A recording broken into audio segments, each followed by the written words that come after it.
اعوذ باللہ من الشیطان الرجیم بسم اللہ الرحمن الرحیم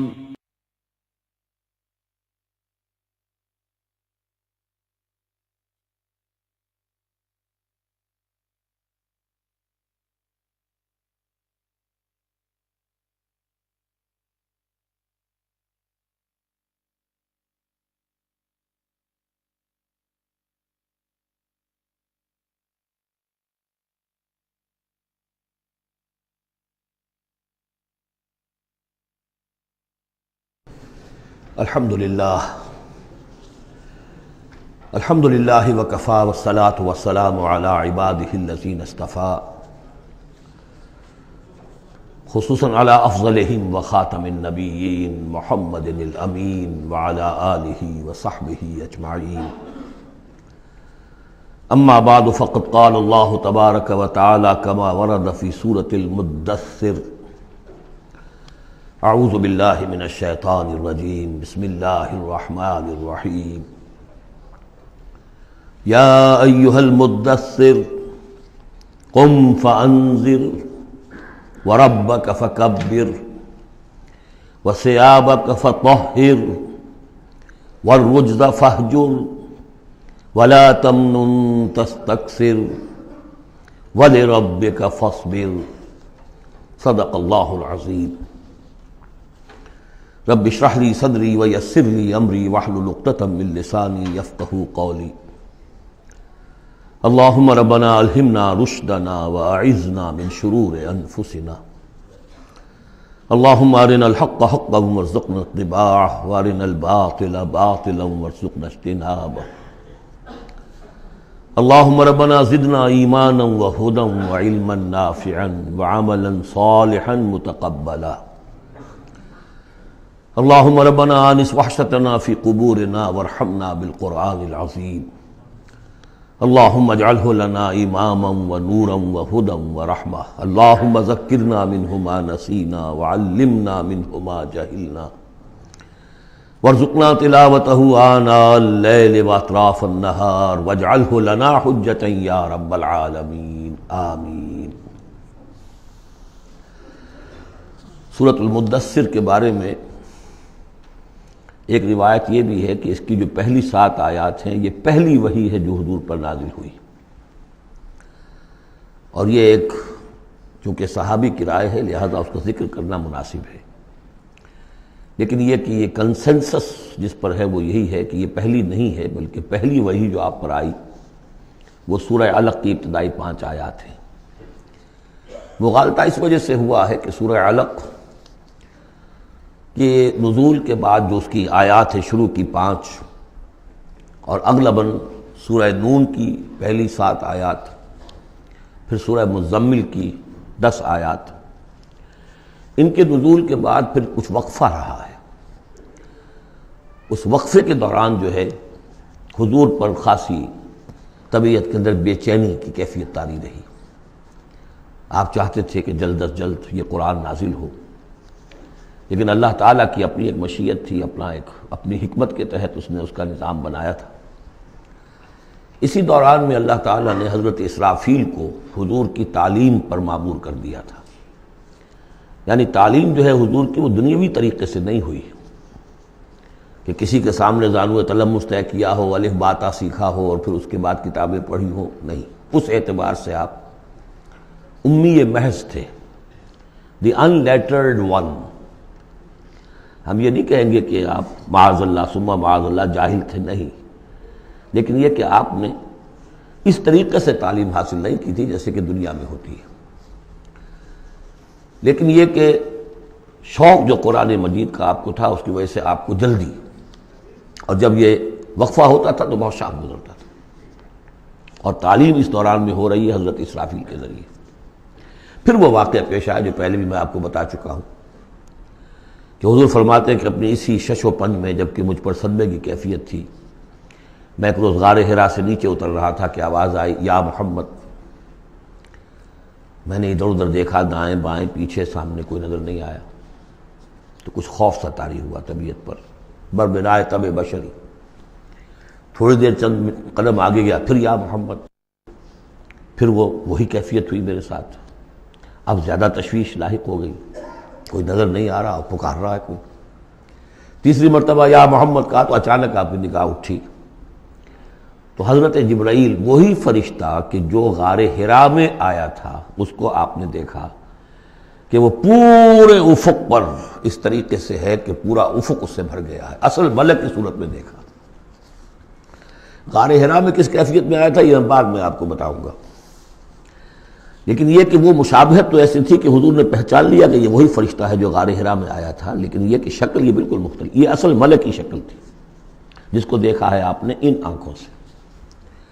تو اس پر آپ پر دہشت طاری ہوئی ہے اور آپ گھر آئے ہیں، اور آپ پر کپ کپی سی طاری تھی، جیسے پہلی وحی کے وقت ہوئی تھی کیفیت، وہی اس کے بعد بھی ہوئی ہے۔ پھر یہ سورہ مدثر کی یہ 7 آیات آپ پر نازل ہوئی ہے۔ تو اس حوالے سے یہ پہلی وحی ہے، لیکن پہلی وحی ہے پہلی فترت کے بعد، پہلا وقفہ جو ہوا وحی کے اندر، اس کے بعد پہلی وحی ہے۔ اور اس سے جیسا کہ میں آپ کو بتا چکا ہوں، آغاز ہوتا ہے حضور کی رسالت کا، جبکہ سورہ علق سے آغاز ہوا ہے حضور کی نبوت کا۔ آغاز نہیں کہنا چاہیے، ظہور ہوا ہے۔ نبی تو پیدائشی طور پر نبی ہوتا ہے، لیکن ظہور کا وقت ہوتا ہے جبکہ پھر وحی کا آغاز ہو۔ تو ظہور نبوت جو ہے وہ ہے سورہ علق کی آیات سے، اور یہ ہے در حقیقت کہ جس سے کہ آپ کی رسالت کا آغاز ہوا ہے۔ اس کا جوڑا تھا سورہ مزمل، وہ ہم نے پڑھ لیا۔ کم سے کم یہ چیز دیکھ لیجئے کہ ان دونوں کا بھی آغاز بالکل یا ایھا المزمل یا ایھا المدثر، اے کمبل میں لپٹ کر لیٹنے والے اور اے لحاف میں یا کسی اور کپڑے میں لپٹ کر لیٹنے والے، قم، وہاں بھی قم، یہاں بھی قم، اب کھڑے ہو جاؤ۔ وہاں قیام اللیل، یہاں قیام النہار کہہ لیجئے اس کو، وہ رات کا قیام تھا، یہ دن کا قیام ہے۔ اس رات کے قیام سے آپ کے اندر روحانی ترقی کو بڑھانا مقصود تھا، تاکہ جو بھاری بوجھ آپ کے کندھوں پر یہ سورہ مدثر کی آیات کے حوالے سے آنے والا ہے، اگرچہ آپ معراج انسانیت میں پہلے سے فائز تھے، وَإِنَّكَ لَعَلَىٰ خُلُقٍ عَظِيمٍ، یہ تو ہم سورہ نون میں پڑھ چکے، لیکن یہ کہ اس بوجھ کو اٹھانے کے لیے عام انسانی اخلاق سے بھی بلندتر روحانی طاقت کی ضرورت تھی، اور وہ اسی طریقے سے پیدا ہو سکتی تھی کہ یہ قرآن مجید کو آپ خوب کوٹ کر اپنے اندر اس کو داخل کیجئے، جذب کیجئے۔ رتل القرآن ترتیلا، ہیمر اٹ ڈاؤن۔ حالانکہ کتنا قرآن اس وقت نازل ہوا تھا، مطلب repeat repeat and repeat and repeat, جیسے آپ زور زور سے کسی چیز کو ہیمر کرنے کے لیے ٹھوک رہے ہیں تو اس کو ہیمر کرتے ہیں۔ تو میں تو یہی لفظ استعمال کرتا ہوں، قرآن کو hammer it down into your heart, آپ کے دل میں، آپ کے پورے وجود میں یہ سرات کر جائے، جس کو اقبال نے خوبصورتی سے کہا، چوں بجاں در رفت جاں دیگر شود، جب جان کے اندر یہ قرآن سرایت کرتا ہے۔ اب یہ جو سورہ مدثر ہے، اس میں البتہ اس کی پہلی 3 آیات بڑی اہم ہیں، اور اس کو اچھی طرح سمجھ لیجئے۔ ایک ایک آیت کو سمجھیے، یا ایھا المزمل یا ایھا المدثر، ان دونوں سے ایک بات سمجھ لیجئے کہ حضور کی زندگی کا ایک خاص دور ہے جو ان کے پس منظر میں ہے، جب آپ پر غور و فکر کا، سوچ بچار کا غلبہ ہو گیا تھا۔ آپ ایک بڑے عملی انسان تھے، میں آپ کو بتا چکا ہوں، بچپن اسرت میں گزرا ہے، پھر لڑکپن، اور پھر اور جو ہے جس کو ہم کہتے ہیں ڈالوسنس، وہ بھی سخت مشقت میں گزری ہے۔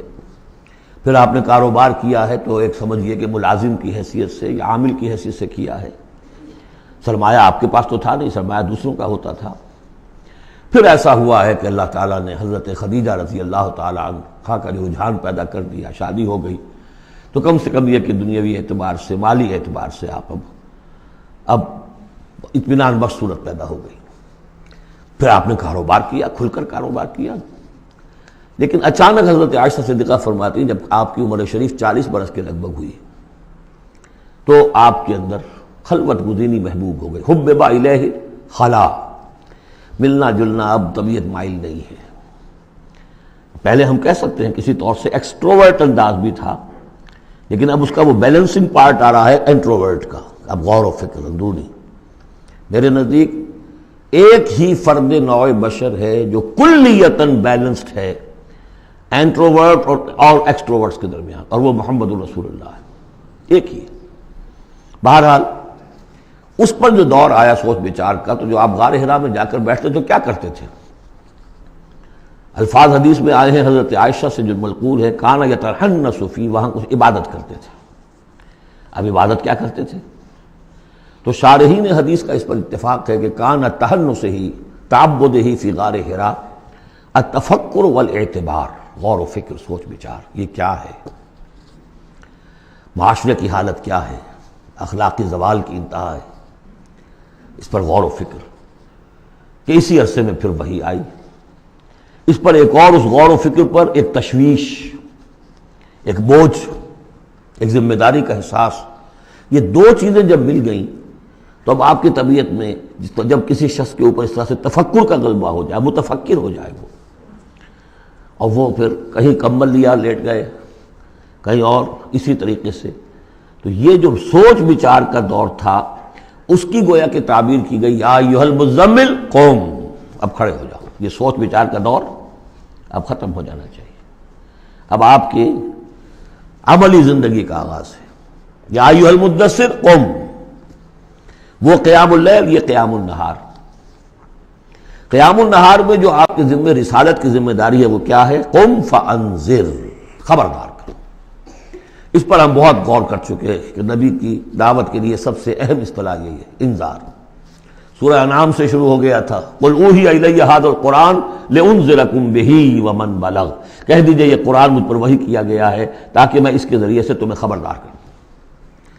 تو خبردار کرنا کہ یہ نہ سمجھو کہ بس یہ جیسے حیوانات ہیں، یہاں پیدا ہوئے، چرا چگا، ختم ہو گئے، نسیاں منسیہ ہو گئے، تم حیوان نہیں ہو، کچھ اور ہو، تمہارے اندر اللہ نے اپنی روح پھونکی ہے، عظیم ترین امانت کائنات کی، جسے نہ پہاڑ اٹھا سکے نہ آسمان اٹھا سکے، وہ امانت ہے جو تم نے اٹھائی ہے، اور اس امانت کی جواب دہی ہے، ذمہ داری ہے، اس کی اکاؤنٹیبلٹی ہے، تمہیں سب کو مرنے کے بعد اٹھا لیا جائے گا۔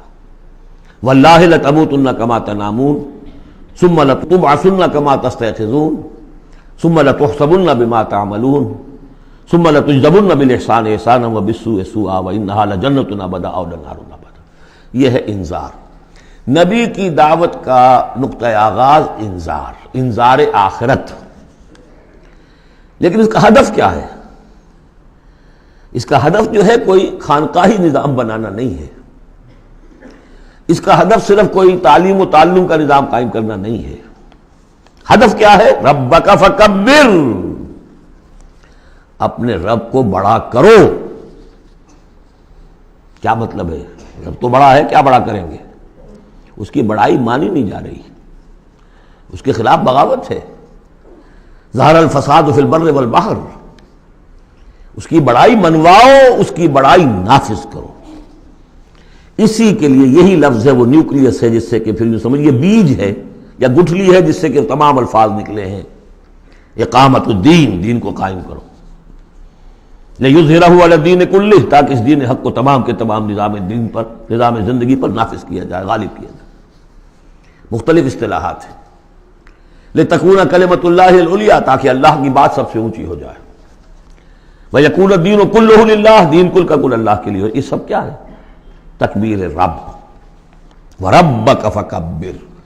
تو یہ تین آیتیں اس اعتبار سے کہ حضور کا ایک خاص دور، تدبر، تفکر، پھر فکر مندی، یہ بھی بتا دیا تھا ورقہ ابن نوفل نے۔ اب دیکھیے انہیں صحابی نہیں سمجھا جاتا، کیوں؟ کہ ان کا انتقال فوراً ہو گیا تھا، اس کے بعد جب رسالت کا حکم آیا ہے اس وقت وہ موجود نہیں تھے۔ تصدیق کی ہے انہوں نے، نبوت کی تصدیق کی ہے، ان کا یہ وہی ناموس ہے۔ جب حضرت خدیجہ لے کر گئی حضرت ورقہ کے پاس کہ عمزاد میرے چچا کے بیٹے، ذرا دیکھیے یہ آپ کے بھائی کو کیا ہوا ہے، کیا تجربہ انہیں پیش آیا ہے، وہ کہا کیا تم نے دیکھا؟ آپ نے بیان کیا کہ ہاں یہ وہی ناموس ہے جو موسیٰ پر اور عیسیٰ پر نازل ہوا تھا، اور کاش کہ میں اس وقت تک زندہ رہوں جب تمہاری قوم تمہیں اس شہر سے نکال دے گی۔ تو اتنے پریشان ہوئے حضور، حیران ہوئے، اب مخرجیہم، کیا وہ مجھے یہاں سے نکال دیں گے؟ توقع ہی نہیں۔ وہ تو مجھ سے بڑی محبت کرتے ہیں، میرے قدموں تلے اپنی نگاہیں بچھاتے ہیں، ہر جگہ مجھے خوش آمدید کہا جاتا ہے، کیسے ممکن مجھے نکال دیں گے؟ کہا کہ نہیں، یہ پیغام جس کے ذمے بھی آیا ہے اس پیغام کا پہنچانا، اس کی قوم اس کی دشمن ہو جاتی ہے۔ تو اب یہ تشویش ہے نا حضور کو۔ یہ دور ہے در حقیقت یا ایھا المزمل قم یا ایھا المدثر قم۔ اب یہ جوڑے ہونے کا کانسیپٹ بھی سامنے ہو گیا، وہ قم اللیل ہے اور یہ قم فی النہار ہے۔ یہاں دعوت اور رسالت کا معاملہ ہے، کیونکہ ان آیات کے نزول سے قبل ابھی آپ کو اپنی دعوت کی تبلیغ کا حکم ملا ہی نہیں تھا، تو چونکہ ورقہ ابن نوفل کا انتقال ہو گیا، ان کا شمار جو ہے صحابہ میں نہیں ہوتا۔ اب اس کے بعد مزید جو آیات ہیں وَثِيَابَكَ فَطَهِّرْ، اپنے کپڑوں کو پاک کر رکھنے کا اہتمام کیجیے۔ اب ان کی بہت صوفیانہ طرز پہ بھی تعبیر کی گئی ہے، ثیاب سے مطلب جو ہے وہ کپڑے نہیں ہیں صرف، بلکہ دل بھی ہے۔ وَالرُّجْزَ فَاجُر، ہر قسم کی گندگی سے، گندگی ظاہری ہو اور یا باطنی ہو، باطنی گندگی ہے کہ اللہ کے سوا کسی اور سے لو لگی ہوئی ہو، اس شرک کو اندر سے کاٹیے، اور کوئی نجاست ہے تو اس کو باہر سے صاف کیجیے۔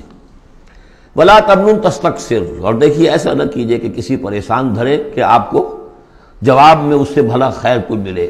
آدمی کرتا ہے میں دے رہا ہوں یہ ملے گا واپس، یہ بھی کبھی دے گا، آپ اس کو زیادہ چاہنے کی توقع بھی نہ دیجیے۔ یہ تو عام ترجمہ کیا گیا ہے، لیکن مجھے پسند ہے جو مولانا اصلاحی صاحب نے ترجمہ کیا ہے، وَلَا تَمْنَنْ، منن کے معنی توڑنے کے بھی ہوتے ہیں، کاٹ دینا۔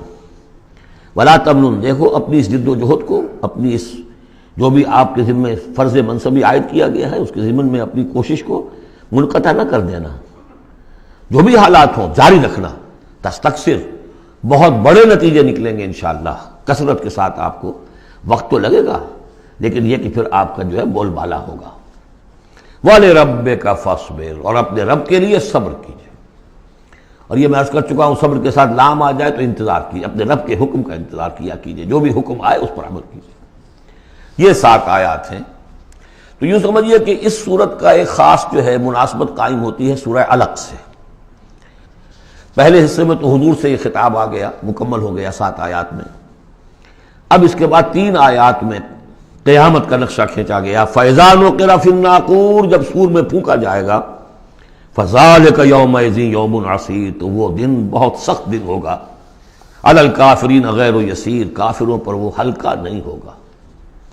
یہ وہی دن ہے جس کے بارے میں سورہ مزمل میں ہم پڑھ چکے ہیں، یومن یجعل الولدان شیبا السماء منفطر بہ، پھٹ پڑنے کو ہے آسمان اس کے ساتھ، اور وہ دن ایسا ہے کہ جو بچوں کو بوڑھا کر دے گا۔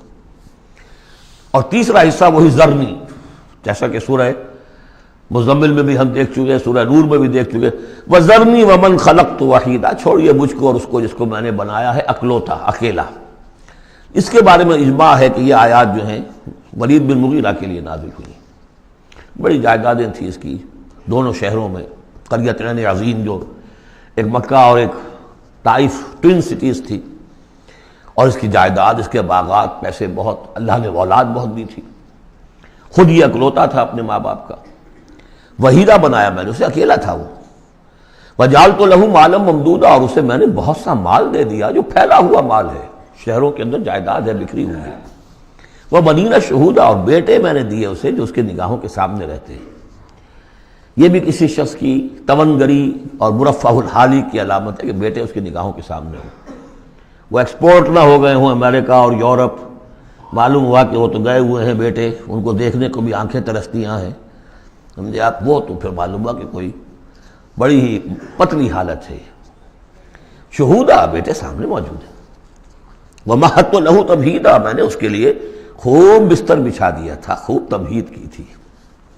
ثُمَّ يَطْمَعُ أَنْ أَزِيدَ، پھر وہ چاہتا ہے کہ میں اور بھی دوں اسے، کلا، بس اب نہیں۔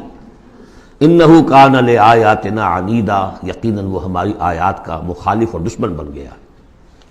وہ یہ تھا کہ ذہین بھی بہت تھا یہ شخص، اور یہ محسوس کرتا تھا کہ جو وہ محمد کہہ رہے ہیں ٹھیک ہے، لیکن یہ کہ یہ ساری میری جائیدادیں، میرے رشتے، میری دوستیاں، میری چودراہٹ، اس سب کا رسک میں کیسے لے لوں؟ تو یہی وہ شخص ہے جو سب سے زیادہ کمپرومائز کے لیے آپ پر زور ڈالتا تھا کہ محمد اس طرح نہ کرو، کچھ نہ کچھ اپنی بات منوا لو، کچھ لوگوں کی مانو۔ یہ جو رفت پڑ رہی ہے، a house divided amongst itself cannot stand, قریش جو ہیں آپس میں تقسیم ہو جائیں گے تو پھر ہماری حیثیت کیا رہے گی؟ بہت مدبر انسان تھا، ایسا نہیں تھا کہ تو یہ اس کی ساری ذہانت اور فطانت جو ہے، جس کو آپ ورلڈلی وائز کہتے ہیں، وہ بہت ذہین تھا اس اعتبار سے، اس دنیا کے حوالے سے۔ اور وہی شخص تھا، تو اس کا معاملہ یہ ہوا کہ ایک مرتبہ یہ کہیں گفتگو ہو رہی تھی بیٹھ کر چوپال میں کہ کیا کہیں ہم میں سے کوئی کہتا ہے یہ جادوگر ہے، کوئی کہتا ہے یہ شاعر ہے۔ باہر سے لوگ آتے ہیں، وہ جب سنتے ہیں مختلف قول تو وہ پریشان ہو جاتے ہیں، وہ سمجھتے ہیں کہ یہ خود پریشان ہے۔ جب یہ مختلف الخیال ہیں تو چلو میں خود جا کے اس شخص سے مل کر دیکھوں وہ کیا ہے۔ تو اس سے بہتر یہ کہ ہم ایکا کریں، ایک بات کہیں۔ تو اب یہ کہ کیا کہیں، اس پر مسئلہ پیدا ہو گیا۔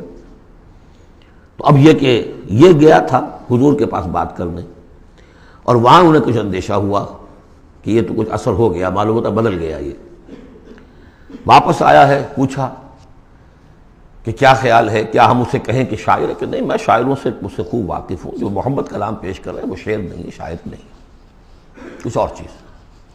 اچھا ہم کاہن کہہ دیں انہیں؟ کہ نہیں نہیں، میری کاہنوں سے تعلقات ہیں، دوستیاں ہیں، میں جانتا ہوں کاہنوں کا کردار کیسا ہوتا ہے، کاہن کے قول کیسا ہوتا ہے۔ وہ زو معنیین بات کرتے، ادھر بھی لگ جائے ادھر بھی لگ جائے، یہ کرتا ہے دو ٹوک بات۔ تو پھر کیا کہیں؟ ان کو یہ سمجھ میں آیا کہ یہ تو گیا، اس پر تو جادو چل گیا محمد کا۔ لیکن اس نے جب تیور دیکھے تو کہا یہ کہا جا سکتا ہے کہ یہ جادو ہے جو منقول ہے، پیچھے سے چلا آ رہا ہے۔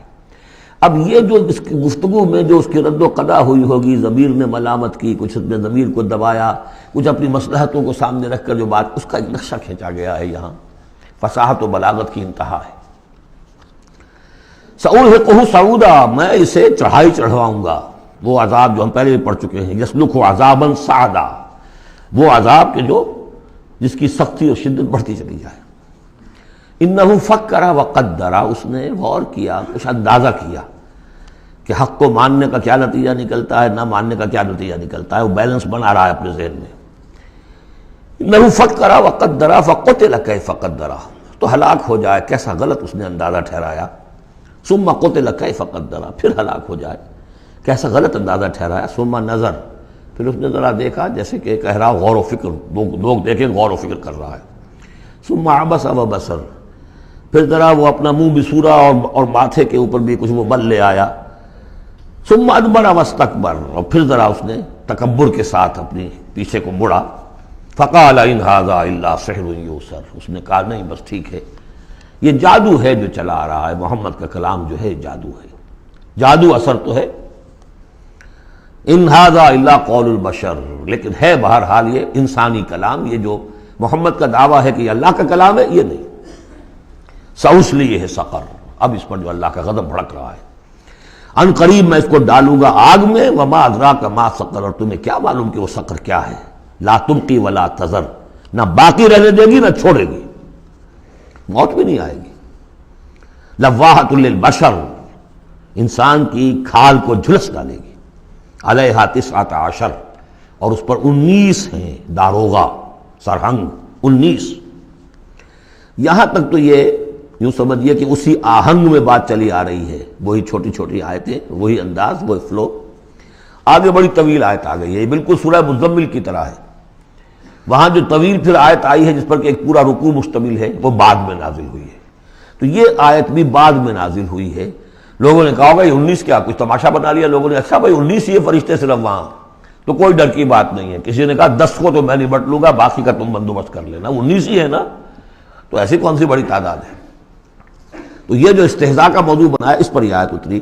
وما جعلنا اصحاب النار الا ملائکہ، اور یہ جہنم کے جو داروغہ ہیں ہم نے وہ فرشتوں کو بنایا ہے، وہ انسان نہیں ہے جو تم یہ ایک ایک آدمی 10 کو سنبھال لے گا۔ وما جعلنا عدتهم الا فتنة للذین کفروا، یہ تعداد جو ہم نے تمہیں بتا دی ہے ان کی، وہ صرف اس لیے کہ کافروں کے لیے ایک جانچ ہو جائے، پرکھ ہو جائے۔ لیستیقن الذین اوتوا الکتاب، تاکہ اوتوا الکتاب جنہیں کتاب دی گئی تھی انہیں یقین آ جائے۔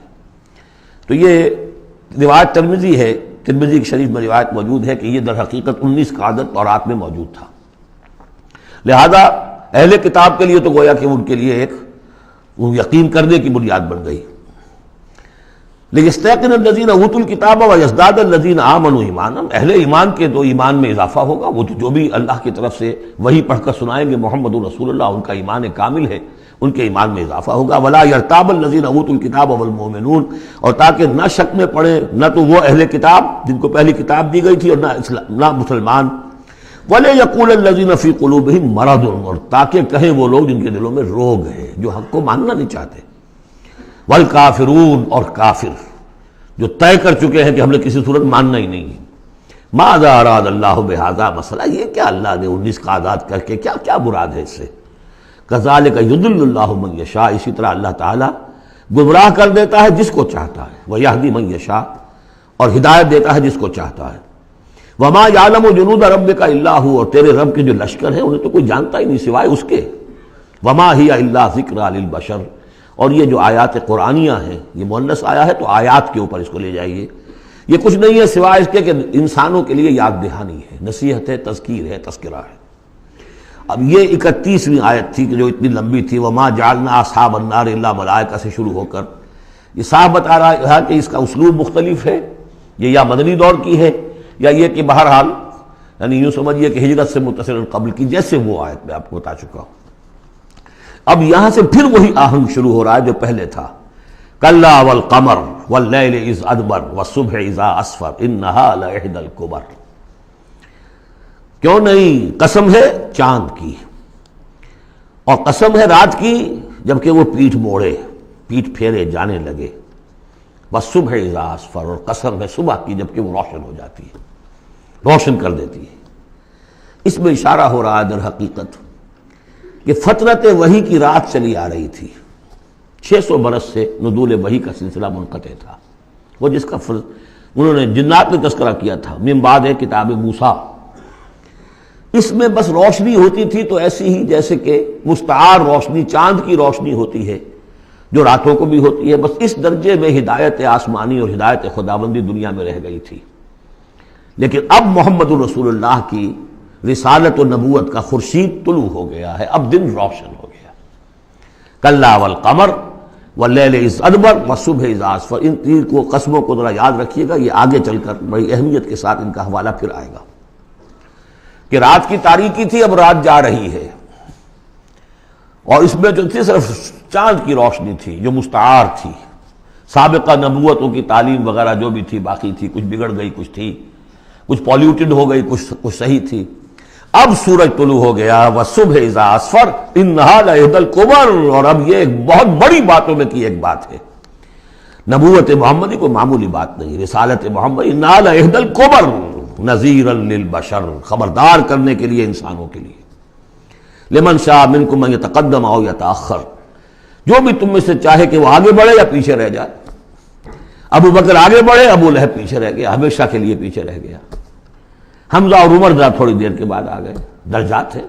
لمن شاء منکم ان یتقدم او یتأخر، جو بھی تم میں سے چاہے تقدم کرے، آگے بڑھے، صدیقیت کا مقام حاصل کر لے، جو شخص چاہے ذرا اور تھوڑی دیر انتظار کر کے آئے گا، والذین تبعوہم بإحسان کے درجے میں آئے گا، سابقون الاولون کے درجے سے نکل جائے گا۔ اور پھر کیا کہ اس کے بعد ایسے بھی ہوں گے کہ جن کو بالکل ہمت ہی نہیں ہوگی، وہ واقعتاً مستقل طور پر کفر میں رہ گئے۔ لمن شاء منکم ان یتقدم او یتأخر کل نفس بما کسبت رہینہ، ہر جان جو کچھ کہ اس نے کمایا ہے اس کے عوض رہن ہے، اسے وہ چیز اب وصول کرنی ہوگی۔ الا اصحاب الیمین، سوائے ان کے کہ جو داہنے والے ہوں گے، جنہیں دیا جائے گا ان کا اعمال نامہ داہنے ہاتھ میں، فی جنات یتساءلون، وہ جنتوں میں ہوں گے، ایک دوسرے سے پوچھتے ہوں گے، عن المجرمین، گناہگاروں کے بارے میں، ما سلککم فی سقر، تم لوگوں کو کس چیز نے جہنم میں ڈالا، تم لوگ کیوں اس جہنم کے اندر پڑے؟ قالوا لم نک من المصلین، وہ کہیں گے کہ ہم نہیں تھے نماز پڑھنے والے، وَلَمْ نَكُ نُطْعِمُ الْمِسْكِينَ، اور ہم نہیں تھے مسکین کو کھانا کھلانے والے، وَكُنَّا نَخُوضُ مَعَ الْخَائِضِينَ، اور ہم تو ایسے ہی بس مذاق ہی میں لگے رہے، بال کی کھال اتارتے رہے، ہم نے سنجیدگی سے سوچا ہی نہیں۔ وَكُنَّا نُكَذِّبُ بِيَوْمِ الدِّينِ، اور سب سے بڑھ کر یہ last but not the least, ہم جزا و سزا کے دن کا انکار کرتے رہے، حتیٰ أَتَانَا الْيَقِينُ، یہاں تک کہ موت کا وقت آ گیا۔ فَمَا تَنفَعُهُمْ شَفَاعَةُ الشَّافِعِينَ، تو اب ان کے لیے ہرگز نفع بخش نہیں ہوگی شفاعت کرنے والوں کی کوئی شفاعت۔ فما لهم عن التذکرۃ معرضین، تو کیا ہو گیا ان کو؟ یہ تذکرہ، یہ ذکر، یہ قرآن جو محمد پیش کر رہے ہیں صلی اللہ علیہ وسلم، اسے اعراض کیوں کر رہے ہیں؟ کأنہم حمر مستنفرہ، حمر مستنفرہ، ایسے ہیں کہ جیسے یہ گدھے ہیں جو بدک گئے ہیں۔ فرت من قسورہ، شیر کو دیکھا ہو، کبھی آپ نے دیکھا ہوگا ٹیلی ویژن وغیرہ پر، تو افریقہ کا نقشہ دکھایا جاتا ہے کہ ذرا شیر کی آہٹ دیکھتے ہیں اور پھر زیبرے جس طرح بھاگتے ہیں دمڑ دمڑ دمڑ کرتے ہوئے، ان کا پورا غول جو ہوتا ہے، تو وہ نشان، وہ ہے اصل میں کہ یہ لوگ جو ہے اس طریقے سے کأنہم حمر، تو زیبرے بھی گدھے ہی ہیں نا، کأنہم حمر مستنفرہ فرت من قسورہ، کسی شیر کو دیکھ کر وہ بھاگتے۔ بل یرید کل امرئ منہم ان یؤتیٰ صحفا منشرہ، اب یہ ان کا استہزائیہ انداز تھا کہ محمد تم کہتے ہو کہ ہمارا حساب کتاب ہوگا، ہم میں سے ہر ایک کو کیوں نہیں دے دیے جاتے ہمارے اعمال نامے؟ یا یہ کہ یہاں سے مراد یہ ہے کہ جو کتاب تمہارے پاس آئی ہے تو ہمیں کیوں نہیں کتاب دے دی گئی؟ کھلے ہوئے صحیفوں میں ہم میں سے ہر شخص کے پاس کتاب آ جاتی۔ کلا بل لا یخافون الآخرہ، ہرگز نہیں، یہ جو باتیں بنا رہے ہیں یہ اس لیے کہ آخرت کا خوف نہیں ہے ان کے دل میں۔ جب آخرت کا خوف نہ رہے تو جو باتیں چاہو بناؤ، جیسے وہ کہتے ہیں کہ بے حیا باش و ہر چے خواہی کن، ایک دفعہ حیا کا پردہ اٹھا دو پھر جو چاہو کرو۔ کلا انہ تذکرہ، ہرگز نہیں، یہ تو بس ایک یاد دہانی ہے، نصیحت ہے۔ فمن شاء ذکرہ، جو چاہے اس سے نصیحت اخذ کر لے۔ وما یذکرون الا ان یشاء اللہ، اور یہ نہیں اس سے نصیحت اخذ کر سکیں گے کوئی بھی مگر یہ کہ اللہ چاہے۔ ہوا اہل التقوی و اہل المغفرہ، وہ ڈرنے کے لائق بھی ہے اور وہی مغفرت کا مجاز بھی ہے، جس کو چاہے وہ مغفرت کر سکتا ہے۔ اہل التقوی و اہل المغفرہ، یہ ہے سورہ مدثر۔ اب آگے چلیے، جوڑا آ رہا ہے سورۃ القیامہ اور پھر اس کا جوڑا ہے سورۃ الدہر۔ بسم اللہ الرحمن الرحیم۔ لا اقسم بیوم القیامہ ولا اقسم بالنفس اللوامہ ایحسب الانسان ان لن نجمع عظامہ۔ یہ سورت جو ہے بہت ہی حسین اور بہت منفرد سمجھیے کہ نمائندہ ایک سورت ہے قرآن مجید کی۔ اس کا جو خطاب کا انداز ہے، جو میں نے شروع میں آپ کو جو انٹروڈکٹری لیکچرز دیے تھے، کہ اس کا اسلوب جو ہے وہ خطابت کا ہے۔ قرآن کو ہم کہہ سکتے ہیں کہ it's a collection of divine orations، اللہ تعالیٰ کے خطبات، مجموعہ خطبات الہیہ، تو مختلف مواقع پر جیسے کہ خطیب کو خطبہ دیتا ہے تو اس طریقے سے اللہ تعالیٰ نے یہ صورتیں نازل کی ہیں۔ حضور پڑھ کر سناتے تھے تو آپ کا انداز بھی خطیبانہ ہوتا تھا۔ حدیث میں آتا ہے کہ جب آپ خطبہ دیتے تھے تو آپ کی آواز بلند ہو جاتی تھی، اعلیٰ صوتہ احمرت عیناہ، آنکھیں سرخ ہو جاتی تھی، اور آپ اس طریقے سے خطبہ دیتے تھے جیسے کہ کوئی سپہ سالار اپنے فوجیوں کو للکار رہا ہے، بڑھا رہا ہے کہ لڑو اور آگے بڑھو، یہ انداز ہوتا تھا۔ تو اس طرح کا خطبہ اس میں آپ دیکھیں گے ابھی بات ایک طرف ہو رہی ہے، ابھی کسی اور طرف ہو گئی، کبھی کسی تحویل الخطاب، اس کے لیے بہت، پھر یہ کہ 4-6 آیتیں آئیں گی ایک خاص قسم کے آہنگ میں، خاص قسم کے قوافی تو ہم کو نہیں کہنا چاہیے، تو یہ آتے ہیں، وہی انہی حروف پر صورتیں ختم ہو رہی ہیں، وہی سٹائل ہے، پھر وہ سٹائل بدلے گا، پھر 4-6 صورتیں اس دوسرے انداز کی ہوں گی، پھر 4-6 تیسرے انداز کی ہوں گی۔ تو یہ آپ صورت جو ہے فصاحت و بلاغت میں بھی فلو بے انتہا ہے اور خطیبانہ انداز، اور اس میں تحویل الخطاب۔ پس منظر میں کیا ہے کہ وہ لوگ ہیں کہ جو انکار کریں کوئی قیامت نہیں ہو سکتی، کیسے ممکن ہے کہ جب کہ انسان مر چکے ہوں گے اور مٹی ہو جائیں گے پھر اٹھا دیا جائے، یہ ممکن نہیں ہے۔ تو اس کا جواب ہے جو دیا جا رہا ہے، لا اقسم بیوم القیامہ۔ لا یہاں پر ان کے خیالات کی نفی، نہیں، میں قسم کھاتا ہوں قیامت کے دن کی۔ تمہیں شک ہے اور مجھے اتنا یقین ہے کہ میں قسم کھا رہا ہوں قیامت کے دن کی۔ ولا، اور پھر نہیں، اقسم بالنفس اللوامہ، میں قسم کھاتا ہوں نفس لوامہ کی۔ نفس لوامہ کون سا نفس ہے انسان میں؟ جسے ہم ضمیر کہتے ہیں، کانشنس، ملامت کرنے والا دل۔ مائی کانشنس از بائٹنگ می، میرا ضمیر مجھے ملامت کر رہا ہے۔ کوئی آپ برا کام کرتے ہیں تو ضمیر اندر سے کچھ شے ہے، تو کیوں ہے یہ؟ اگر کوئی نیکی نہیں، بدی نہیں، تو یہ اندر کی خرش کیوں ہو جاتی ہے؟ اور اگر یہ نیکی ہے اور بدی ہے تو کوئی اس کا نتیجہ نکلنا چاہیے کہ نہیں؟ یعنی پہلی آیت جو ہے وہ تو اسی طرح کی ہے جیسے سورہ تغابن میں ہم نے پڑھا تھا، قل بلا وربی لتبعثن ثم لتنبؤن بما عملتم، اس میں دلیل کوئی نہیں ہے، اذعان ہے، ایک شخص اپنے یقین کو دلیل کے طور پر پیش کر رہا ہے، اور یہ اس پر سارا دار و مدار ہے۔ کون شخص ہے؟ ایسا شخص کہ جس سے کبھی کوئی جھوٹ کا تجربہ کسی کو نہیں ہوا، وہ کہہ رہا ہے سیرت و کردار جو ہے محمد رسول اللہ کی، وہ گویا کہ دلیل کی حیثیت رکھتی ہے اس قول کے پیچھے۔ لا اقسم بیوم القیامہ ولا اقسم بالنفس اللوامہ، یہ تمہارے اندر موجود ہے قیامت کی دلیل، تمہارا ضمیر، تمہارا کانشنس۔ ایحسب الانسان ان لن نجمع عظامہ، کیا انسان یہ گمان کرتا ہے ہم اس کی ہڈیاں جمع نہیں کر سکیں گے؟ بلا قادرین، کیوں نہیں، ہم پوری طرح قادر ہیں، علی ان نسوی بنانا، یہاں کنہ محذوف سمجھنا چاہیے، بلا کنہ قادرین علی ان نسوی بنانا، ہم اس کی ایک ایک پور کو برابر کر دیں گے۔ بل یرید الانسان لیفجر امامہ، اصل سبب جو ہے آخرت کے انکار کا وہ یہ ہے کہ انسان چاہتا ہے کہ فسق و فجور جس کا عادی ہو گیا اسے جاری رکھے، حرام خوری چھوڑنی نہیں، جس عیش کا خوگر ہو گیا ہوں اس کو چھوڑ نہیں سکتا، قیامت کو مانوں گا تو پھر دیکھنا پڑے گا کیا غلط ہے، کیا صحیح ہے، کیا جائز ہے، کیا ناجائز ہے۔ اس لیے جیسے کہ بلی کو دیکھ کر کبوتر آنکھ بند کر لے، اب ظاہر بات ہے کہ وہ بلی تو نہیں ختم ہو جائے گی، در حقیقت یہ قیامت سے آنکھیں چراتے ہیں، آنکھیں بند کر رہے ہیں، اس لیے کہ انہیں پتا ہے کہ ہم نے کیا آگے بھیجا ہے اور آگے بھی کرنے کا وہی ارادہ ہے۔ بل یرید الانسان لیفجر امامہ یسأل ایان یوم القیامہ، پوچھتا ہے بڑے استہزائی انداز میں، اچھا جی کب ہوگا یہ قیامت کا دن؟ تو جواب بھی اسی انداز میں ہے، یوم ہم علی النار یفتنون کی طرح۔ فرمایا فاذا برق البصر، جب وہ قیامت آئے گی نگاہیں چندیا جائیں گی، خسف القمر، چاند بے نور ہو جائے گا، یا یہ کہ چاند دھس جائے گا سورج کے اندر، وجمع الشمس والقمر، اور سورج اور چاند یکجا کر دیے جائیں گے۔ یہ جو ہے کشش ثقل کا جو باہمی ثقل ہے ان کروں کا، اس کے نظام میں ذرا سی کہیں گڑبڑ ہو اور پھر تو یہ سب کے سب ایک دوسرے سے ٹکرائیں گے۔ فَإِذَا بَرِقَ الْبَصَرُ وَخَسَفَ الْقَمَرُ وَجُمِعَ الشَّمْسُ وَالْقَمَرُ يَقُولُ الْإِنسَانُ يَوْمَئِذٍ أَيْنَ الْمَفَرُّ، یہی انسان اس دن کہے گا ہے کوئی جگہ بھاگ جانے کی؟ کلا، نہیں، لا وزر، کوئی ٹھکانہ نہیں ہے۔ الی ربک یومئذ المستقر، اس دن تو تمہیں اپنے رب ہی کے حضور میں جا کھڑے ہونا ہے۔ ینبأ الانسان یومئذ بما قدم واخر، اور جتلا دیا جائے گا انسان کو اس دن جو کچھ اس نے آگے بھیجا ہوگا، جو پیچھے چھوڑا ہوگا۔ ہم اعمال نیک ہوں یا بد ہوں، اس کا کچھ حصہ آگے بھیج دیتے ہیں اپنی زندگی میں، کچھ اس کے پیچھے جو اثرات چلتے ہیں اس کا حساب بھی بعد میں جاری رہتا ہے، وہ ڈیبٹ کریڈٹ جو ہے ہمارے کھاتے میں ہوتا رہے گا۔ تم نے یہ نیک کام شروع کیا تھا، آگے آگے پھیل رہا ہے، تو جو اور اس کام میں شریک ہے ان کا اجر بھی رہے گا، وہ پورا رہے گا، ان کے اجر میں سے کمی نہیں ہوگی، لیکن اتنا ہی حساب آپ کے کام میں بھی درج ہوتا رہے گا۔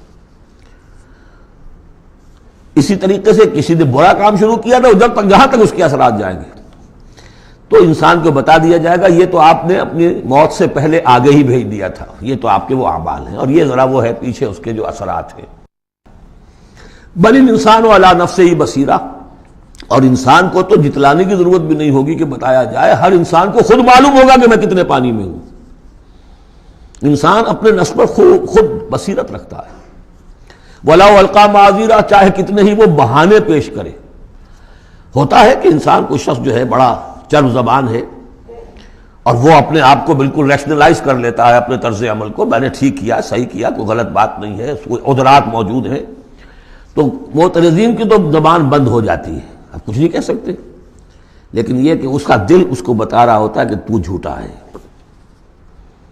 بل الانسان علی نفسہ بصیرہ ولو القیٰ معاذیرہ لا تحرک بہ لسانک لتعجل بہ، عجلت والا مضمون یہ بالکل ابتدا میں یہاں آیا تھا۔ اے نبی آپ اس قرآن کے، اب دیکھیے اب گفتگو حضور سے شروع ہو گئی، ابھی تک انسان جو منکرین تھے ان کی بات ہو رہی تھی، شروع میں امامہ، عظامہ، قیامہ، اور اس کے بعد بصر، قمر، مفر، وزر، مستقر، اب یہ پھر اس کے بعد بصیرہ، معاذیرہ، اب اس کے بعد اور بدل رہے ہیں۔ لا تحرک بہ لسانک لتعجل بہ، آپ اس قرآن کے ذریعے سے قرآن کے ساتھ اپنی زبان کو تیزی سے حرکت نہ دیں کہ جلدی سے آپ اس کو یاد کر لیں۔ ان علینا جمعہ وقرآنہ، ہمارے ذمے ہے اس کو جمع کر دینا اور پڑھوا دینا، جمع بھی کر دینا کہ اس میں سے کوئی حصہ جو ہے آپ بھولیں نہیں، اور قرآن بھی اس کی ترتیب بھی ہم بتاتے جائیں گے کہ اب جو وہی آئی ہے اس کو کہاں رکھنا ہے، تاکہ اس کی ترتیب معین ہو جائے۔ فَإِذَا قَرَأْنَاهُ فَاتَّبِعْ قُرْآنَهُ، پھر جب ہم پڑھوائیں اس کو جس ترتیب سے اسی کی پیروی کیجیے گا۔ یہ ترتیب وہ ہے ترتیب مصحف جس کے تحت کہ قرآن مرتب کیا گیا، اور ہم مانتے ہیں کہ یہ ترتیب نزول کی نہیں ہے، نزول کے ساتھ ہی اللہ تعالیٰ کا حکم آتا تھا کہ اب یہ وہی فلاں جگہ ہوگی۔ ثم ان علینا بیانہ، پھر ہمارے ذمے ہے اس کو واضح کر دینا بھی، جیسے کہ ہم دیکھ چکے ہیں قرآن مجید کی تبیین کرتا ہے۔ سورہ نساء میں 2 احکام کے بارے میں آئے گا، یستفتونک یستفتونک، اور حالانکہ وہ حکم آ چکا ہے سورہ نساء میں پہلے، لیکن لوگوں نے سوال کیا قل اللہ یفتیکم فی الکلالہ، تو جاؤ اللہ واضح کر دیتا ہے، تم پر ابھی واضح نہیں ہوئی کلالہ کی بات، لو واضح کر دیتا ہے۔ تو قرآن کے اندر بھی بعد میں واضح کر دی گئی چیزیں، اور یہ کہ پھر حدیث جو ہے سب سے بڑی شے ہے کہ جو اس کی بیان کرنے والی ہے۔ جو انزلنا الیک الذکر لتبین للناس ما نزل الیہم، یہ ذکر ہم نے اے محمد آپ پر نازل کیا ہے تاکہ آپ واضح کریں اس کو ان لوگوں کے لیے جن کے لیے ہم نے اسے نازل کیا ہے۔ نازل آپ پر کیا ہے، صرف آپ کے لیے تو نہیں کیا ہے آپ پر، نازل کیا ہے لوگوں کے لیے۔ اب ان کو واضح کرنا، اس کے اندر کہیں اگر کوئی اشکال ہو تو اسے حل کرنا، کہیں کوئی اگر اجمال ہے تو اس کی تفصیل بیان کرنا، یہ آپ کا کام۔ کلا بل تحبون العاجلہ، کوئی نہیں، تمہارا اصل مرض یہ ہے کہ تم عاجلہ سے محبت کرتے ہو، یہ اس دنیا کی زندگی سے محبت کرتے ہو۔ دیکھیے اب پھر خطاب شروع ہو گیا کفار سے۔ وَتَذَرُونَ الْآخِرَةَ، اور آخرت کو تم چھوڑ دیتے ہو، نظر انداز کر دیتے ہو۔ وجوہ یومئذ ناظرہ، حالانکہ بہت سے چہرے اس دن ہوں گے تر و تازہ۔ میدان قیامت میں کھڑے ہوں گے تو جیسے اسکول چلڈرن کھڑے ہوتے ہیں اپنا رزلٹ سننے کے لیے، تو بعضوں کے چہرے کھلے ہوتے ہیں، پہلے سے معلوم ہے انہیں کیا کچھ کر کے آئے تھے، اور بعض کے چہروں کے اوپر دھواں ہے، اس لیے ہے کہ انہیں پتا ہے کہ کیا ہی کچھ نہیں تھا، فیل تو ہونا ہی ہونا ہے۔ تو چاہے اب رزلٹ ڈکلیئر نہیں ہوا، رزلٹ ان کے چہروں پر لکھا ہوا ہے۔ تو وجوہ یومئذ ناظرہ، بہت سے چہرے ہوں گے تر و تازہ، الی ربہا ناظرہ، اپنے رب کی طرف دیکھتے ہوئے۔ اس میں بعض لوگوں نے یہ کہا ہے کہ ناظرہ سے مراد ہے انتظار کر رہے ہوں گے اپنے رب کی رحمت کا، اس لیے کہ رؤیت باری تعالیٰ جو ہے وہ تو ممکن نہیں ہے کہ میدان حشر میں ہو جائے، لیکن میرے نزدیک انہی حضرات کی رائے زیادہ صائب ہے جو سمجھتے ہیں کہ رؤیت ہوگی۔ اہل ایمان کو عین میدان حشر میں بھی ایک درجے کی رؤیت باری تعالیٰ سے مشرف کیا جائے گا۔ یہ مضمون آ جائے گا سورہ مطففین میں، واضح ہو جائے گا۔ اس کے برعکس وجوہ یومئذ باسرہ، بہت سے چہرے ہوں گے اس روز سوکھے ہوئے، اترے ہوئے، اداس۔ تظن ان یفعل بہا فاقرہ، ان کو یقین ہوگا کہ اب ان کے ساتھ وہ سلوک ہوگا جو ان کی ریڑھ کی ہڈیاں توڑ کے رکھ دے گا۔ کلا اذا بلغت التراقی، اب ایک نقشہ دکھایا جا رہا ہے، ایک تو بڑی قیامت ہے، فاذا برق البصر وخسف القمر وجمع الشمس والقمر یقول الانسان یومئذ این المفر۔ ایک تو وہ ایک قیامت ہے جو فرد کی قیامت ہے، موت جب آتی ہے، قیامت صغریٰ۔ کلا اذا بلغت التراقی، جب یہ جان آ کے پھنس جاتی ہے ہنسلیوں میں۔ وقیل من راق، کہا جاتا ہے کوئی جھاڑ پھونک کرنے والا۔ بڑے بڑے ریشنلسٹ بھی اس مرحلے پر آ کر، بابا ڈاکٹروں نے جواب دے دیا، حکیموں نے جواب دے دیا، چلو کوئی تعویذ گنڈا کچھ ہو، کہیں سے کوئی جھاڑ پھونک کوئی تو ہو، کسی طریقے سے ہو، تو آخری درجے میں وہ بھی انسان چیخ پکار کر لیتا ہے۔ قیل من راق، ہے کوئی جھاڑ پھونک نہ کرنے والا۔ وظن انہ الفراق، اور گمان ہو گیا اس کو کہ اب تو فراق ہے، جانا ہے، یہ گھر بھی چھوڑنا ہے جو بڑے چاؤ سے بنایا تھا، اور یہ آل اولاد کو بھی چھوڑ کر جانا ہے۔ والتفت الساق بالساق، اور وہ جو جان کندنی کا عالم ہوتا ہے تو پنڈلی پنڈلی سے لپٹ رہی ہے، جان نکلنی شروع ہوتی ہے جسم کے نچلے حصے سے۔ الی ربک یومئذ المساق، اس دن تو تمہیں اپنے رب ہی کی طرف دھکیلے جانا ہے۔ پھر بدل گئے قوافی، فلا صدق ولا صلی، تو نہ اس نے تصدیق کی نہ نماز پڑھی، ولیکن کذب وتولی، بلکہ جھٹلا دیا اور پیٹھ موڑ لی۔ تصویر لفظی ہے جو نقشہ اس وقت ہوتا تھا۔ ثم ذهب الى اهله يتمطى، اور پھر چلا اپنے گھر والوں کے پاس اکڑتا ہوا جا رہا ہے۔ حضور کی بات کو تو نظر انداز کر دیا، امشو، چلو چلو یہاں سے، واسبروا علی آلہتکم، صبر کرو، جا کے جمے رہو اپنے آلہہ پر۔ ذهب الى اهله يتمطى، اولا لك فاولا ثم اولا لك فاولا، افسوس ہے تجھ پر اور افسوس ہے تجھ پر، اور پھر افسوس ہے تجھ پر، اور پھر افسوس ہے تجھ پر۔ ایحسب الانسان ان یترک سدی، کیا انسان یہ سمجھتا ہے کہ اسے یوں ہی چھوڑ دیا جائے گا، کوئی باز پرس نہیں، کوئی حساب کتاب نہیں، کوئی جواب طلبی نہیں، کوئی اجر نہیں، کوئی سزا نہیں، کوئی جزا نہیں۔ الم یکن نطفۃ من منی یمنا، کیا نہیں تھا وہ ایک گندے پانی کی بوند جو ٹپکائی گئی؟ ثم کان علقا، پھر وہ ایک جوک کے مانند تھا کہ جو رحم مادر کے دیوار کے ساتھ چمٹی ہوئی تھی. علقۃ فخلق فسویٰ، پھر اسی کو اس نے بنایا، اسی میں نقش و نگار بنا دیے، اسی میں آنکھیں آ گئیں، اسی میں کان آ گئے، اسی میں کیا کیا بنایا. فی ظلمات ثلاث، تین پردوں کے اندر. فجعل منہ الزوجین، اسی سے بنا دیے، کسی کو نر کسی کو مادہ، کسی کو مؤنث کسی کو مذکر.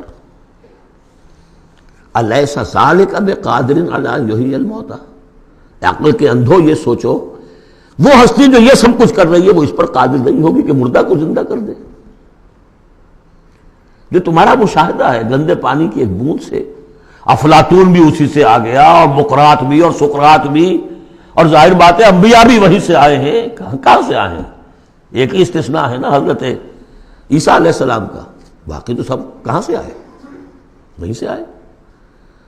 سارے اولیاء اللہ کہاں سے آئے؟ وہیں سے آئے. گندے پانی کی بوند، اس سے کیا کچھ وہ بناتا ہے.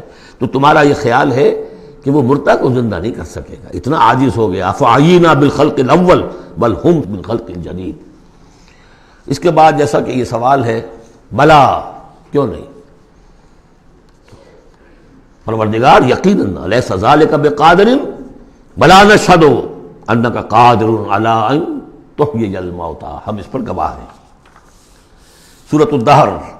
اب دیکھیے جس مضمون سے سورہ قیامہ ختم ہوئی تھی جوڑا وہاں سے شروع ہو رہا ہے. بسم اللہ الرحمن الرحیم. هل اتى على الانسان حین من الدہر لم یکن شیئا مذکورا، کیا انسان پر نہیں آیا تھا ایک وقت ایسا بھی اس دہر میں سے، اس زمانے میں سے انسان نکلا ہے نا. قلزم ہستی سے تو ابرا ہے مانند حباب، تو قلزم ٹائم، اس ٹائم کا بھی ایک بہت بڑا سمندر ہے، اسی سے ہم ابل کر آئے ہیں. هل اتى على الانسان حین من الدہر لم یکن شیئا مذکورا، قابل ذکر شے ہی نہیں تھا وہ. کوئی پسند کرتا ہے اس کا ذکر کرنا؟ اب کیا کرے، قرآن میں تو لفظ آتا ہے، اس کو ہمیں ترجمہ کرنا پڑتا ہے، ورنہ ظاہر بات ہے کہ آدمی پسند بھی نہیں کرتا کہ اس کا ذکر کیا جائے. اس چیز سے لم یکن شیئا مذکورا، وہ شے جو زبان پہ لانے کے لائق نہیں ہے اس سے پیدا کیا گیا. انا خلقنا الانسان من نطفۃ امشاج، ہم نے انسان کو پیدا کیا ہے ملے جلے نطفے سے. اب بتائیے کہ اس کو کیا سمجھا ہوگا پہلے جبکہ معلوم نہیں تھا. امشاج ملا جلا، مرد کی طرف سے سپرمیٹوزون آ رہا ہے، ماں کی طرف سے اووم آ رہا ہے. ان دونوں کے اجتماع سے پھر وہ زائگوٹ وجود میں آتا ہے. نبتلی ہے، اور پھر اس کو ہم مختلف ادوار میں سے گزار رہے ہیں، نطفہ اور علقہ اور مضغہ. ہم الٹتے پلٹتے رہے اسے، یا اس کا یہ مطلب یہ بھی ہے کہ ہم نے یہ تخلیق کی ہے اسے جانچنے کے لیے، پرکھنے کے لیے، ابتلا کے لیے. فَجَعَلْنَاهُ سَمِيعًا بَصِيرًا، پھر ہم نے اس کو بنا دیا سننے والا، دیکھنے والا. اِنَّا هَدَيْنَاهُ السَّبِيلَ، اور پھر ہم نے اسے راہ سجھا دی.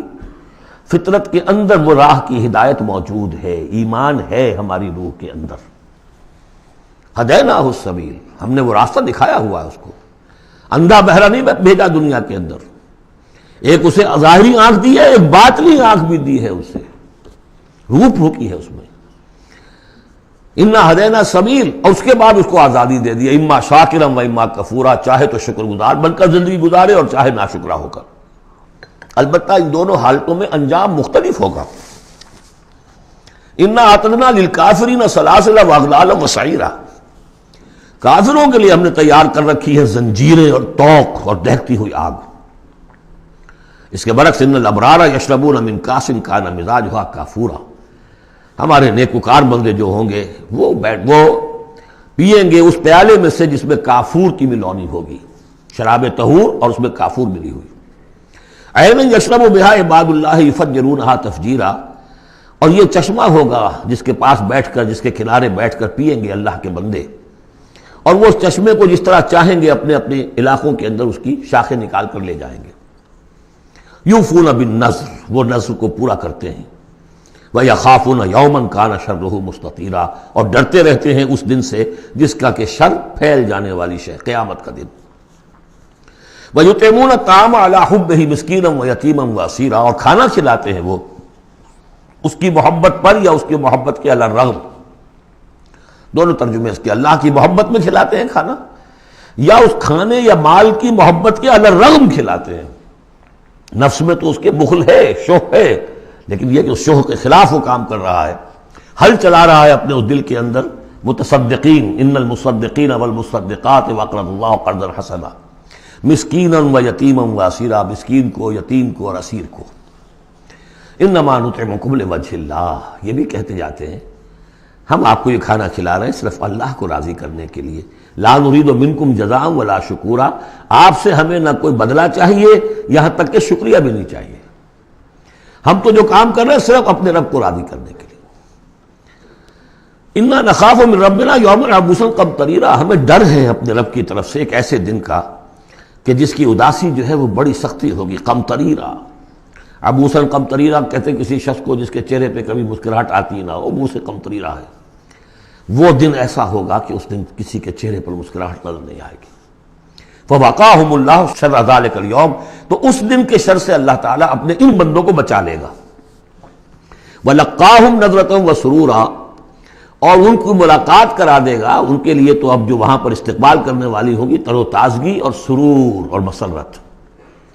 وجزاہم بما صبروا، اور بدلہ دے گا انہیں ان کے صبر کا، جو انہوں نے صبر کیا دنیا میں، حلال پر اکتفا کی، اپنے فرائض ادا کیے، چاہے فاقے آ گئے، چاہے جان دینی پڑ گئی، تو اس کے ان صبر کے بدلے میں انہیں ملے گا جنت رہنے کے لیے، حریر ریشم پوشاک کے لیے پہننے کے لیے، متکئین فیہا علی الارائک، بیٹھے ہوئے ہوں گے اس میں تختوں کے اوپر، لا یرون فیہا شمسا ولا زمہریرا، نہیں دیکھیں گے اس میں کوئی سختی نہ دھوپ کی اور نہ ٹھر کی۔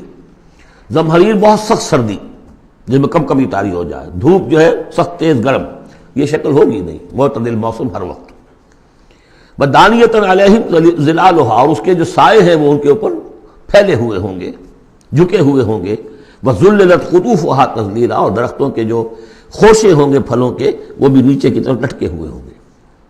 ویطاف علیہم بآنیۃ من فضۃ واکواب کانت قواریرا، اور ان پر گردش میں ہوں گے لوگ جو بھی ان کے خادم ہوں گے، وہ ایسے برتن لے کے جو چاندی کے ہوں گے، اور ایسے آب خورے یا کپ کہ جو شیشے کے بنے ہوں گے، لیکن یہ شیشہ نہیں ہوگا، قواریرا من فضۃ، چاندی ایسی ہوگی کہ جس کے تھرو آپ دیکھ سکیں، وہ چاندی جو ہے ہوگی چاندی لیکن شیشے کی مانند، قواریرا من فضۃ قدروھا تقدیرا، جس کو کہ بڑے اس کے پیمانے اور ماپ بنا کر رکھے گئے ہیں، ان لوگوں نے بنا دیے۔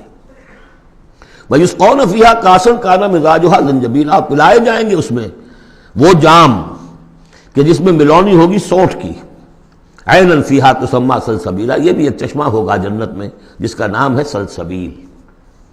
وَيَطُوفُ عَلَيْهِمْ وِلْدَانٌ مُخَلَّدُونَ، اور ان پر ہر وقت گردش میں رہیں گے ان کے وہ لڑکے، وہ چھوکرے، وہ ان کے بوائز، ان کے خادم جو ہمیشہ اسی عمر کے اسی شکل میں رہیں گے۔ اذا رأیتہم حسبتہم لؤلؤا منثورا، اور وہ بھی جب تم انہیں دیکھو گے محسوس کرو گے کہ جیسے یہ تو لؤلؤا موتی ہے بکھرے ہوئے، وہ بھی نہایت خوبصورت ہوں گے۔ وَإِذَا رَأَيْتَ ثَمَّ رَأَيْتَ نَعِيمًا وَمُلْكًا كَبِيرًا، جہاں بھی دیکھو گے وہیں دیکھو گے کہ نعمتیں ہی نعمتیں ہیں اور بڑی بادشاہی ہے جو اللہ نے دے دی ہے اپنے ان نیک بندوں کو۔ عالیہم ثیاب سندس خضر واستبرق، ان کے اوپر ہوں گے کپڑے باریک ریشم کے، سبز و استبرق، اور گاڑھے کے، نیچے کے جسم کے لیے گاڑھا لباس اور اوپر کے لیے باریک لباس۔ وَأَحُلُّوا أَسَاوِرَ مِن فِضَّةٍ، اور انہیں کنگن پہنائے جائیں گے چاندی کے۔ وَسَقَاهُمْ رَبُّهُمْ شَرَابًا طَهُورًا، اور پلائے گا انہیں ان کا پروردگار پاک مشروب، شراب جو پاک ہوگا۔ إِنَّ هَذَا كَانَ لَكُمْ جَزَاءً، اور کہا جائے گا یہ آپ لوگوں کا بدلہ ہے۔ وَكَانَ سَعْيُكُمْ مَشْكُورًا، اور یقیناً آپ کی جد و جہد، آپ کی بھاگ دوڑ دنیا میں جو آپ نے کی اللہ کے لیے، اللہ کے دین کے لیے، وہ سفل ہوئی، مقبول ہو گئی، اس لیے آپ کو یہ چیزیں بدلے میں ملی۔ اِنَّا نَحْنُ نَزَّلْنَا عَلَيْكَ الْقُرْآنَ تَنزِيلًا، اے نبی ہم نے آپ پر اس قرآن کو اتارا ہے بطرز تنزیل، تھوڑا تھوڑا کر کے۔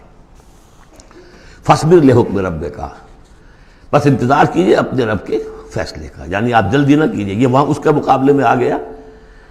وَلَا تُحَرِّكْ بِهِ لِسَانَكَ لِتَعْجَلَ بِهِ إِنَّ عَلَيْنَا جَمْعَهُ وَقُرْآنَهُ، ہم نے اسے بطور تنزیل ہی نازل کرنا ہے، تو آپ ذرا انتظار کیا کیجئے ربی کا۔ وَلَا تُطِعْ مِنْهُمْ عَاصِمًا أَوْ كَفُورًا، اور یہ جو کشاکش اب شروع ہو رہی ہے اس میں بھی آپ کو بہت صبر کرنا پڑے گا، نہ صرف قرآن کے لیے صبر کرنا پڑے گا، ان تمام اس سارے کشاکش میں، لیکن یہ کہ آپ کسی گناہگار اور ناشکرے کی بات سنیے ہی نہ، ان کی باتوں پر دھیان ہی نہ دیجیے۔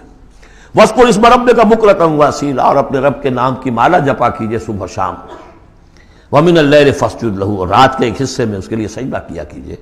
وَسَبِّحْهُ لَيْلًا طَوِيلًا، اور رات کے بڑے حصے میں تسبیح کیجیے۔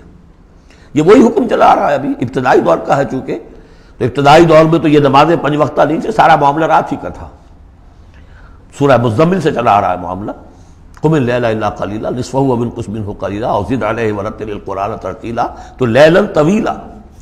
بعد میں جب 5 وقتہ نماز کا نظام آ گیا، اب اس کو مختصر کر کے تہجد، اور وہ بھی سب کے لیے نہیں، وہ بھی حضور کے لیے فرمایا نافلۃ لک ومن اللیل فتہجد بہ نافلۃ لک، حضور کے لیے تو وہ بھی بمنزلہ فرض تھی، لیکن باقی لوگوں کے لیے نفل ہے، وہ جو چاہے کریں۔ لیکن حضور کے لیے بھی وہ نفل جو ہے وہ فرض کے حکم میں ہے، یعنی نفلی فرض ہے، وہ اضافی فرض ہے کہ باقی سب نمازیں فرض ہیں ہی ہے، ایک اضافی فرض ہے آپ کے لیے نافلۃ لک، باقی سب کے لیے وہ نفل ہے۔ ان هؤلاء يحبون العاجلة ويذرون وراءهم يوما ثقيلا، یہ لوگ اصل میں دنیا کو دنیا سے محبت کرتے ہیں۔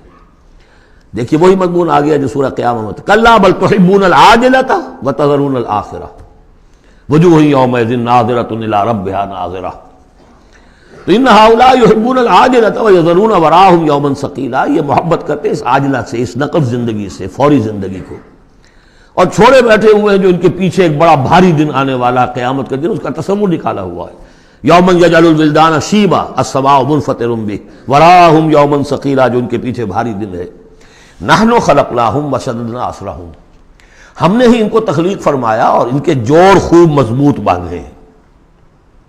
وَإِذَا شِئْنَا بَدَّلْنَا أَمْثَالَهُمْ تَبْدِيلًا، جب چاہیں گے ان جیسے اور لے آئیں گے ان کو بدل کر۔ یہ تیسرا مقام ہے کہ جس سے دلیل یہ ملتی ہے کہ جب باعث بادل موت ہوگا تو ہم جیسے ہمارا جسم ہے ویسا ہی جسم ہمیں دیا جائے گا۔ باقی وہ مفہوم بھی اس میں لوگ نکالتے ہیں کہ اللہ چاہے تو کسی ایک قوم کو ہٹائے دوسری کو لے آئے، لیکن میرے نزدیک چونکہ تخلیق کے ساتھ ہے یہ، اس لیے نحن خلقناہم وشددنا اسرہم، پہلے جو ہم نے بنایا ان کے جوڑ بند ہم نے مضبوط کیے ہیں۔ وَإِذَا شِئْنَا بَدَّلْنَا أَمْثَالَهُمْ تَبْدِيلًا، ایسے ہی اور بنائیں گے۔ إِنَّ هَٰذِهِ تَذْکِرَۃٌ، یقیناً یہ تو ایک یاد دہانی ہے، نصیحت ہے۔ فَمَن شَاءَ اتَّخَذَ إِلَىٰ رَبِّهِ سَبِيلًا، تو جو چاہے اپنے رب کی طرف، اپنے پروردگار کی طرف راستہ اختیار کر لے، سلوک، اللہ کی طرف سلوک، سیر الی اللہ، اللہ کی طرف آگے بڑھنا، تقرب الی اللہ، سیر الی اللہ، سلوک الی اللہ، مختلف اصطلاحات ہیں۔ وما تشاءون الا ان یشاء اللہ، اور تمہارے چاہے کچھ نہیں ہو سکتا جب تک کہ اللہ نہ چاہے۔ ان اللہ کان علیما حکیما، یقیناً اللہ تعالی سب کو جاننے والا ہے، کمال حکمت والا۔ یدخل من یشاء فی رحمتہ، وہ داخل کرے گا اپنی رحمت میں جس کو چاہے گا۔ اب اس میں یشاء کا فاعل یہ بھی ہو سکتا ہے جو چاہے گا کہ داخل ہو، یعنی ومن اراد الآخرۃ وسعى لها سعيها وهو مؤمن، جس شخص نے آخرت کو اپنا اصل مقصود بنا لیا اور اس کے لیے محنت کی ویسی جیسی کہ اس کے لیے محنت کی جانی چاہیے اور وہ مومن ہو، فاولئک کان سعیہم مشکورا، ان کی سعی اور جہد جو ہے اللہ کے ہاں قبول ہوگی۔ تو دونوں اس کے ترجمے ہو سکتے ہیں، اللہ چاہے گا، اور ظاہر بات ہے کہ کوئی بھی کام ہو چاہے اس دنیا کا ہو آخرت کا ہو، ان دونوں مشیتوں کے ملنے سے ہوتا ہے۔ میں نے چاہا کہ اس شے کو اٹھاؤں، اللہ کا اذن ہوا تو میں اٹھا سکتا ہوں، ورنہ نہیں۔ تو کوئی کام بھی ہم نہیں کر سکتے۔ میں نے آپ سے عرض کیا تھا اہل سنت کے ہاں ہمارے اعمال بھی مخلوق ہیں اللہ کے، واللہ خلقکم وما تعملون، اللہ نے تمہیں بھی پیدا کیا اور جو تمہارے عمل ہیں ان کو بھی پیدا اللہ کرتا ہے۔ ہم کاسب اعمال ہیں اپنے نیت اور ارادے کی وجہ سے، لیکن خالق اعمال اللہ ہی ہے۔ وما تشاءون الا ان یشاء اللہ ان اللہ کان علیما حکیما یدخل من یشاء فی رحمتہ والظالمین اعد لهم عذابا علیما، باقی رہ گئے ظالم، گناہگار، مشرک، ان کے لیے تو اس نے خوب تیار کیا ہوا ہے بہت ہی دردناک، المناک، تکلیف دہ عذاب۔ اللہم اعذنا من ذالک، اللہم اجرنا من ذالک، ربنا تقبل منا انک انت السمیع العلیم وتب علینا انک انت التواب الرحیم۔ بارک اللہ لی ولکم فی القرآن العظیم ونفعنی وإیاکم بالآیات والذکر الحکیم۔